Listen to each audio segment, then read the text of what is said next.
आसनसोल नगर निगम के मेयर विधान उपाध्याय ने मंगलवार को एक बड़ी घोषणा की। उन्होंने कहा कि आसनसोल नगर निगम की तरफ से निगम क्षेत्र में बसों की रात्रि सेवा चालू की जाएगी, जो शाम 6 बजे से सुबह 6 बजे तक चलेगी।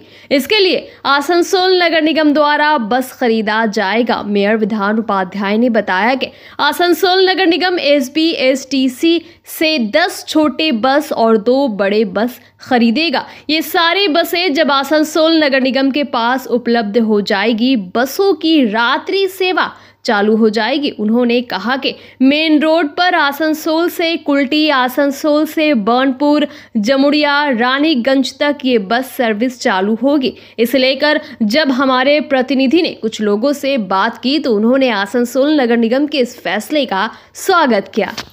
আমরা কিছু কিছু জায়গায় মানুষের কাছ থেকে কথা বলার পর মানুষ অনেকে আমাকে জানিয়েছিলেন যে আসানসোলের ভেতরে নাইট সার্ভিস নেই, বাসের ব্যবস্থা নেই।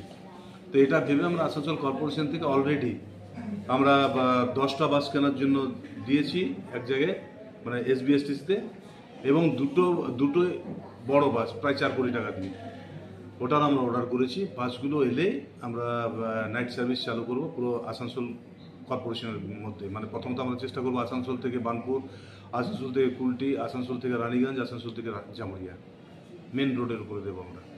এটা কটা সারা রাত চলবে? সারা রাত।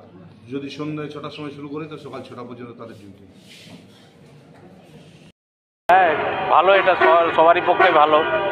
করে সবাই নাইট সার্ভিস পাবে, যে অটো এইসবের যে ভাড়া বহুত বেশি নেই সেগুলোর থেকে যাত্রীরা রেহাই পাবে। করে এইভাবেই চলবে। খুবই ভালো খবর। মিলন মুখার্জি। নাইট সার্ভিস কোথা থেকে কোথায় যাচ্ছে? লোকালে প্রয়োজন, কারণ আস্তে আস্তে সময়ের সঙ্গে সঙ্গে মানুষের ব্যস্ততা বাড়ছে।